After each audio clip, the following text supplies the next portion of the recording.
During the American Civil War, Illinois alone sent 250,000 men to serve in the Union Army. 35,000 of them never made it home. It's kind of fitting that during February, while we're celebrating Abraham Lincoln's 200th anniversary of his birthday, we're up here in Kenosha, Wisconsin at their brand new state-of-the-art Civil War Museum. It's located only 50 miles north of Chicago. The museum is dedicated to the efforts of the men and women both on the home front and on the battlefield in the Midwest. I'm Dave St. Germain, and welcome to Yesterday, Today. Shall we go on in?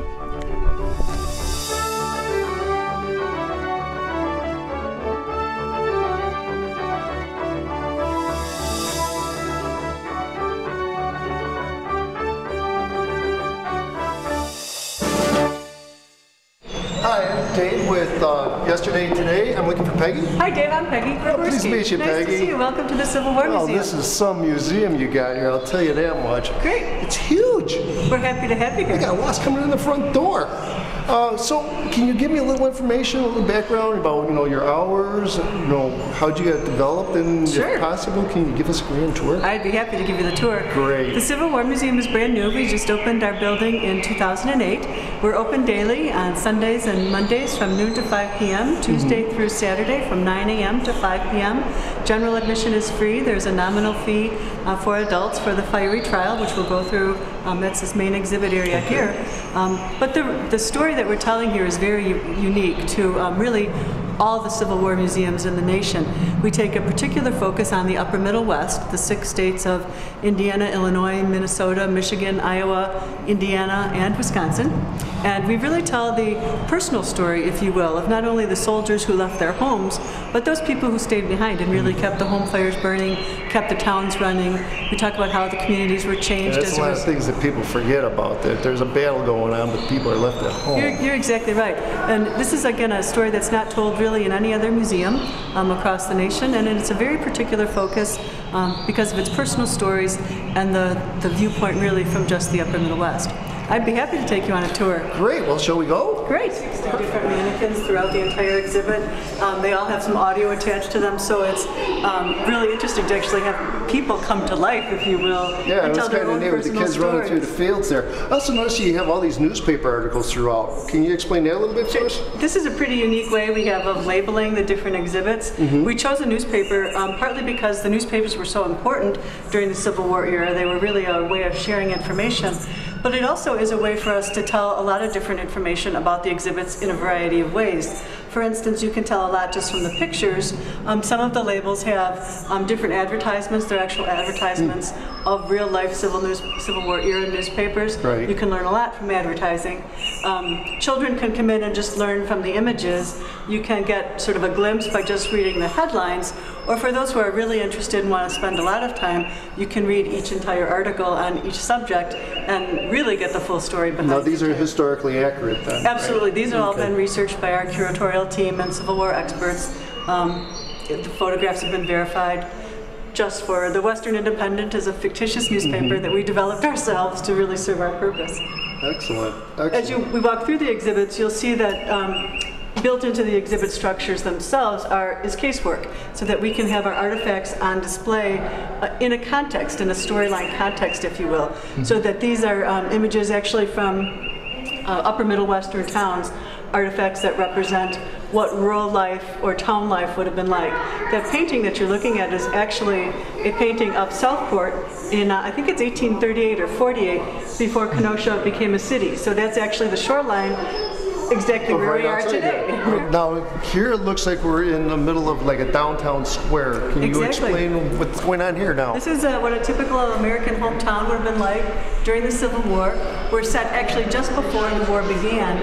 And what we start to hear is, as we go enter each of these little houses or businesses, people are beginning to hear about the Underground Railroad, about slavery and abolitionism, the rumblings of war, and you get a sense of how the demeanor, the atmosphere in the hometown is changing. There's a group gathering over there that's going to talk about the Wide Awakes, the Lincoln-Douglas debates. There's a poster announcing that actual event. You can actually walk into a private residence here and listen to a husband and wife arguing about keeping slaves in the barn. These were runaway slaves that they were sheltering up here in Wisconsin, and the wife didn't want to take the risk anymore. She's saying, I can't feed our kids, how can I feed extra people? So it's, again, a really personal view of the strains and stresses on American family life. Now, would this be a typical town like in southern Wisconsin, northern Illinois then? Anywhere in the upper Middle West. We really set it so that it could be any place in the upper Middle West. Okay. The thing that's really fun, I think, about it is, again, the casework is built in to each little building, so you see artifacts, but you also hear a little bit of a personal story, kind of a first-person interview, if you will, of what was going on in the community at the time. Right. I mean, this is just unbelievable. As we walk through the town, time progresses a little bit, so that by the time we leave this hometown, Fort Sumter has been fired upon, Lincoln has declared war, and we kind of go in through more of the historical timetable, if you will. All right, Peggy, now you got me on this train. Where are we off to now? This is one of the most popular features here at the Civil War Museum and the Fire Trial Gallery. Each of these individuals here sitting on a tray tells a different story. Many people took the Iron Road to war, soldiers who were enlisting in the battle itself, but also, for instance, freed black slaves who were interested in enlisting in the Union Army. There's a gentleman here who's a minister who wants to sign up to be the chaplain from one of the regiments. There's a woman who, with her children up front there, who can't keep up her family, can't keep the family farm without her husband there. Right. And so she's going back east to live with her parents and take the children with her. Each of these individuals has a real personal story to tell, and as you sit down next to them on the bench, they'll actually talk to you. So every one of them will tell you a story. If you sit down right next to him, if I sit down next to this gentleman here, he'd start talking, huh? Exactly. Wow. Hello.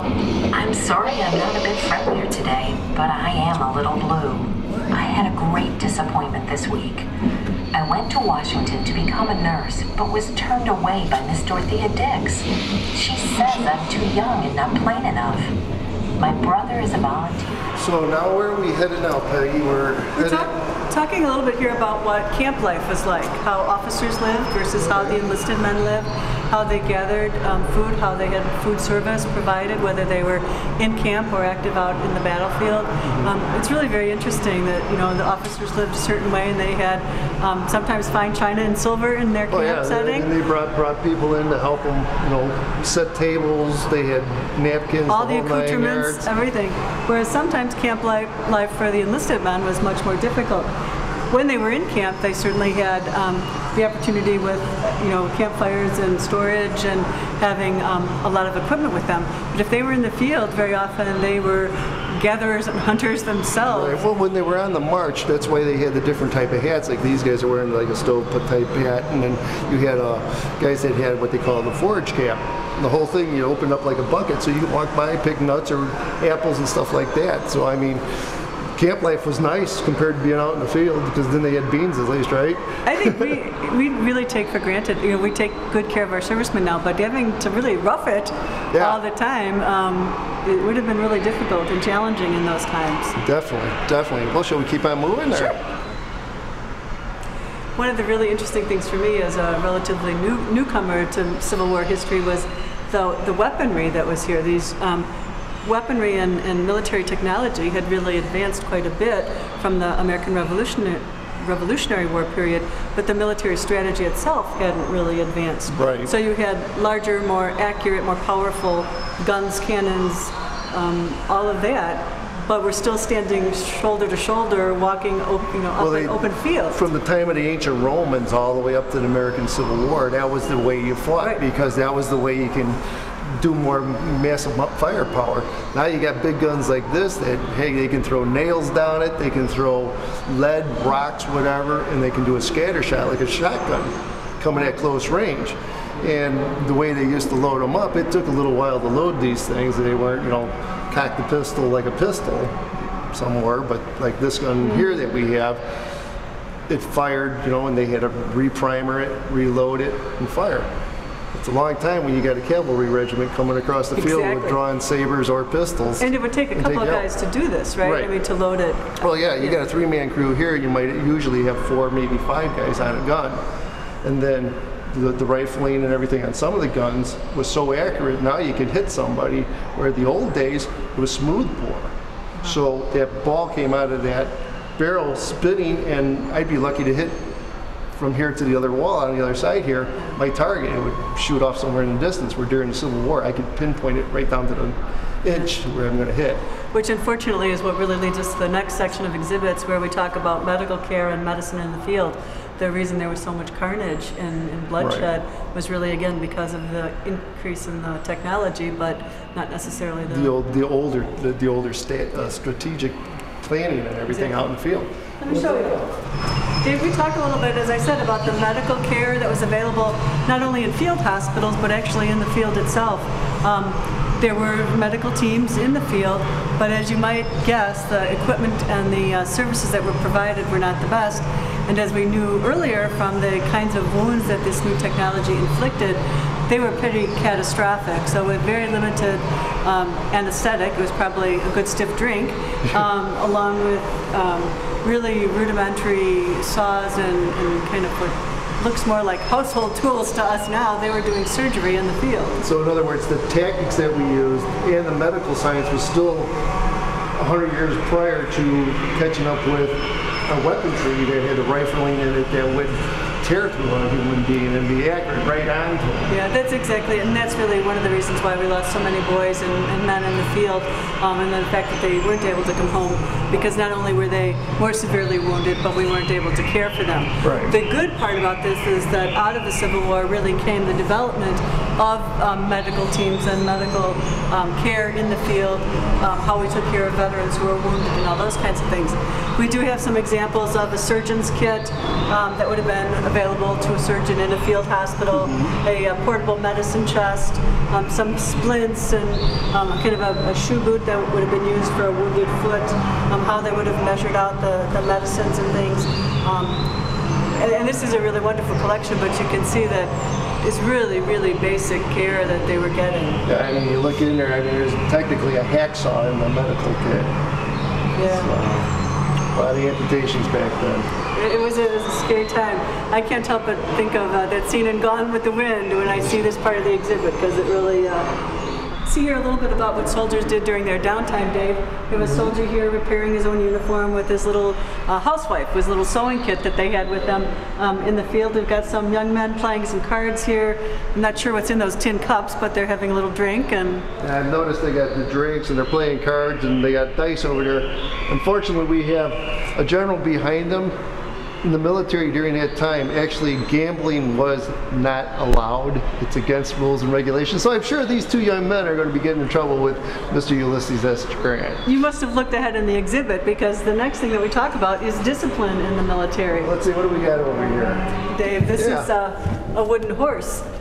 If they were being disciplined, a soldier would be expected to sit on a wooden horse for a period of time. So there was an element of public humiliation involved with his penance, if you will. Are we talking a little time? Are we talking a couple minutes, or are we talking several hours? I think it was several hours, and I'm sure it depended upon the infraction. So while it was also humiliating, I'm sure it wasn't a very comfortable spot to sit. It's definitely when they tie your logs to your ankles. You know, this wouldn't seem humane today. No, but I mean, they used to do a lot of other things, like strap you across the barrel of a cannon and stuff like that. And back in them days, they give you a little discipline. Better to be a good soldier. Yeah. And not get in trouble. Yeah. You know, this guy might get a little taller, but I'm sure he's humiliated. Yeah. Well, shall we move on? Let's. Dave, let me introduce you to our friend the Sutler. All right. Many times soldiers would find themselves short of food or some of the comforts of home, so what we call pickled peaches. Sutlers provided those services to soldiers out in the field. They would set up a shack and try and sell wares to our soldiers. So it could be anything as easy as soap, or as non-threatening as soap, or other dry goods. But the pickled peaches, on the other hand, were like grain alcohol. Oh. And so while we know that it wasn't legal for soldiers to have alcohol, the pickled peaches were available from the sutler. So sutlers sort of got the reputation of being swindlers. And certainly those favoring temperance were not appreciative of sutlers in their neighborhoods, enticing soldiers to get into some trouble. Bringing the little green bottles with them. Exactly, exactly. And they were often known to increase prices. Soldiers would have very little money with them, but they would in effect be, charging high prices for those pickled peaches, so to speak, because they knew that that was a highly coveted commodity, if you will. In each regiment there was always a military band associated with that group, and in fact it was sort of a source of pride with each regiment. The better the band, the better your regiment was supposed to be. The reality though was that the members of your musical band were also required to be soldiers and had to carry weapons as well, so they were really doing double duty as musicians as well as soldiers for their particular regiment. This is really a wonderful collection. We have some beautiful horns, the drums, there's a wonderful songbook. No, this is all original. These are all original artifacts, so these are under particular care inside this casework. There's only fiber optic lighting, there's humidity and climate control in each of these cases, so that we can have them on display, but they're not affected by the sort of exterior environment, if you will. Yeah. But this is one of my favorite displays, actually, because I never realized the importance of music to the bands. It reminds me of the old college bands. Well, then also on top of it, going on the march with the infantry, your drummer set your time and your pace, your bugler sounded your calls for the cavalry, so the guys knew trot, walk, gallop, so on. It wasn't just for entertainment, they served a military purpose. Served a military purpose on the whole thing. So I figure, Peg, we're coming down to the end of the war's over, it looks like. Lee has surrendered, the war is over, and actually what we're doing is going home now after the war aboard this giant paddle boat. It's a steamship. We have the chance to tell a little bit about the importance of the waterways and the naval involvement in the war, but really what we're also hearing now is we go on to the steamboat is the mannequins, in effect, the people will tell you how they've been affected, what happened to them in the war, and what they're looking forward to or not as they go back home. So it's a pretty moving experience. Are these the same mannequins? Are they the same characters from the train station? You'll meet exactly some of the very same characters that you rode on the train with. You'll see how their life was impacted as a result of the war and their experience in it. First character that you meet is actually the minister that was on the train wanting to be the Army chaplain. All right. You can go ahead and listen. I was in Washington when I heard it. My patients were angry and many vowed punishment on the South. I feel the South has already suffered enough. As we leave the steamboat, we're actually coming back to our hometown, and as you know, Lincoln's assassination has been announced. We're coming home to a town draped in black, a town in mourning. On the docks here are caskets of some of our soldiers whose lives were lost. We come home to a town that's very different now. It's a changed community, and our soldiers are changed as well. We're back in our hometown now, Dave, and you can see it's a very different hometown than where we were previous and before the war. We have a paved road now, we have brick buildings, new businesses are in town now, we have a saloon, for heaven's sakes. There's a photography studio. Behind us you can see what was once the hotel is now the children's home. Unfortunately, there were orphaned children as a result of the war, and communities would come together to create these new children's homes. All the dead people, all the dead troops. The war was very profitable for the North, and so we were able to invest a lot in the communities. You can see again the difference in the construction, the telegraph pole. The telegraph was in existence, a real form of communication. The other big changes were many soldiers decided not to stay in their hometowns. Things were so different, and their families were split up, that many of them actually went west and bought land and sort of challenged the new frontiers. Right. We have in the background here, Dave, is a photography studio. It's actually set up as one of the new businesses in town. Photography really came into its own as an art during the Civil War and after the Civil War as well. If you remember back in the war scenes when we had the embedded photographer, if you will, actually capturing battle for the first time on film. It was now available in communities, and families could have their pictures taken. I think we all know those stereotypic tin-type photographs were very stern and mean look. Everybody wore, I mean, obviously they were wearing dark-colored clothes and their kind of stern faces, but that was a result of the type of photography that was done then. Their exposure was so long, they had to stand very still. Yeah, it's probably hard to smile that long, right? The communication photography, all of that really evolved. That the Industrial Revolution really did have an impact. We have a telegraph machine here. The Western Independent is the newspaper that we talked about, but there's a telegraph machine here. You might want to give it a try here, Dave. There's a little Morse code. Yeah, I was going to say, that's the what, dot, dash, and you just... Sounds like you're natural.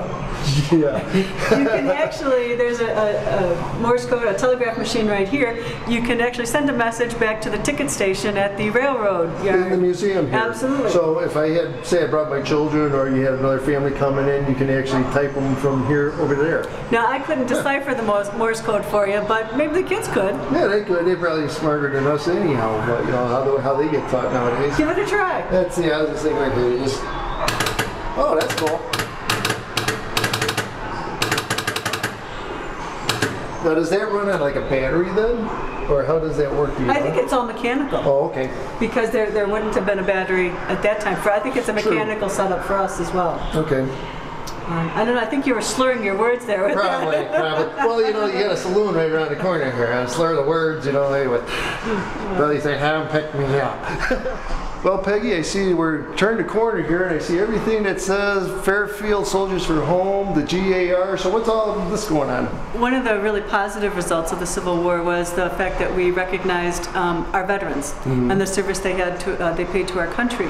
And so they actually had a soldiers' home where wounded soldiers who could no longer be on their own or didn't have families, they would have a place to live and be cared for. The GAR halls were the Grand Army of the Republic. They were the first veterans kind of social or cultural groups that were formed. Like the VFW or exactly, something like right, that. Okay. Exactly. And very often the Union and Confederate soldiers would actually join together at the GAR Hall for celebrations, actually recognizing, again, veterans' contributions and making sure they were taken care of throughout their whole life became very important to our community. This is the start of Decoration Day, the first public annual recognition of the service of, in particular, men who died in service to our country, but again, really recognizing all soldiers. So as part of this exhibit, we talk about Decoration Day, the Last Man's Club, with the Civil War soldier veterans who had these clubs that got together all the way through the 1930s. Right. Some of these pictures are wonderful. And again, both Union and Confederate soldiers growing old together. Right. It's pretty inspiring, actually. Well, like I said, the war was brother against brother. At the end of the war, they became brothers again. It's really been interesting because as we've talked to people, really personal stories. Some of our board members even talked about his family growing up in Southern Illinois, and literally his ancestors, brothers, fought against brothers. It tore their families apart. And that to begin that healing, places like this, the Soldiers' Home, the GAR halls, was really important to that healing. Right. My God, you have a beautiful view here. How did the museum get started, and why this location and so on?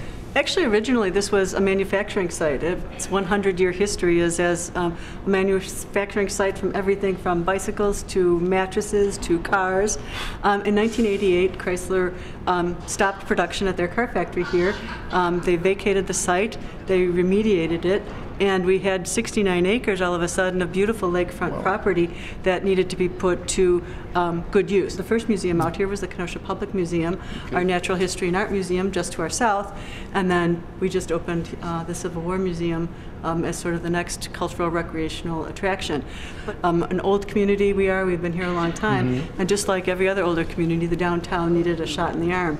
So this new development right on the lakefront helped augment that. And we're really seeing the payoffs now in terms of increased tourism, increased activity downtown. Right. It's been really an exciting thing for Kenosha. You're also Kenosha. close enough, you got enough stuff to do in Kenosha, Wisconsin, that it would behoove you to come from a suburb of Chicago, drive up an hour, and spend the day. Absolutely. Come up early and there's a variety of things tonight. to do, a lot of hotels, and that's exactly what helps drive our local economy, as well as have a great time in Wisconsin. Yep, I'll bet.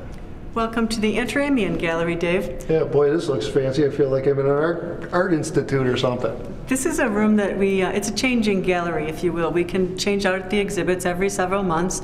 We happen to have the Kurz and Allison lithograph collection right now from the Frank Pumbelow collection from Carthage College. But in a few months, actually, there's going to be an exhibit on Lee and Grant. Every few months we change it out. So that's a way to encourage visitors to come back. Are they going to be art paintings, or are they just any kind of exhibit? This could could be anything. A lot of times it's, we just had an exhibit on the Maple Leaf, a shipwreck, a Civil War era shipwreck. So a lot of times it's actual artifacts in display cases, so it fills up the room. Sometimes it's two-dimensional art like this. It really just depends upon the collection. The Lee and Grant exhibit that we're renting and bringing into the museum actually has artifacts as well as wall graphics and panels. So every time you come to the museum, if you come every couple months, this room should look different every time. One of the ways that we can really make the museum come to life is to bring reenactors in period costume into the museum. Rick Chimenti here has been with us really since the beginning of the Civil War Museum projects. Rich, what is it that you like best about being a reenactor and being part of the Civil War Museum project? Well, Peggy, what has impressed me from the start is the authenticity from the boys all the way through, the clothing, the accuracy and the detail of even things that some people would miss. For example, the buttonholes being sewn properly. And the other thing is that I really like the most about it is the fact that, truthfully, there's something here for everybody. You know, I can take a 5-year-old boy along with their parents, and each person will find something of interest. But again, for me, it's the accuracy, and it's the fact that it's interactive. You're not just looking at displays behind glass. You're really living history instead of just looking at it. Volunteers are a really important part of the museum, Dave. We couldn't do all the things that we do here. And everyone from greeters and working with school groups and families that come in. Cindy's one of our greeters, and she's a warm, friendly face here at the museum. What do you like best about volunteering, Cindy? I like seeing the variety of people that come in, talking to each group that comes through the door. We have lots of different roles and responsibilities that volunteers can have here at the museum. You can make your own schedule, do as many hours as you'd like, or as few hours as you'd like, but it's really important that people step up and get involved in their communities, and we'd love to have new volunteers at the Civil War Museum. All right, Peggy, where are we at now? This is actually the entrance to our Veterans Memorial Gallery. One of the things that we wanted to do from the outset when we built the Civil War Museum was to create a permanent way to recognize veterans of all wars.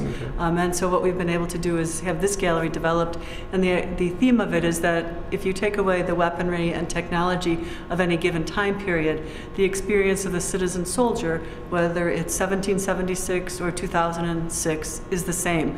That sense of patriotism, call to duty, service, the loneliness, the fear, the anxiety, all of that's the same. So you have soldiers really of all the different wars, statues of them gathered around a campfire, sharing a cup of coffee. It's a very moving gallery. It's a little bit too dark to film in there, but we really encourage all of our visitors to go in and see it. It's really a wonderful tribute to all of our servicemen and women. It is a neat tribute to them all because they're having coffee with each other. Yeah, it's very moving. I've been in there when veterans and soldiers have been in there together, and it really touches your heart, and you take great pride in what all of our, again, veterans and soldiers do for our country. Thank you. Thank you very much. I sure appreciate you showing us your beautiful museum here. I'm surely coming up with my wife and kids, and hopefully our viewers will too. Great. Well, we are happy to welcome visitors every day of the week. We're open Sunday and Monday from 12 p.m. to 5 p.m. We're open Tuesday through Saturday from 9 a.m. to 5 p.m. We love to have families come, individuals come. We invite school groups and adult bus tour groups. We welcome everybody. Groups, we like to have them call ahead, so we're ready for them. So you take reservations? We do. We encourage reservations, as a matter of fact. We have a website. It's www.thecivilwarmuseum.org. And if you want to give us a call at 262-653-4141, we'll be happy to give you information on a variety of programs and events and activities we have for just about every interest related to the Civil War, from Civil War reenactors to collectors to archivists to families who just want a different kind of family fun. We try and meet everyone's needs in terms of how they can learn more about the Civil War. So please give us a call or go to our website and check it out. Thanks for helping us tell the story, Dave. Thank you very much. I hope you guys had a good time here up at the Kenosha Museum for Civil War. I thank Peggy and her staff. Peggy and I had a wonderful time. I had a wonderful time walking around with you, Peggy. And I look forward to seeing you on Yesterday, Today.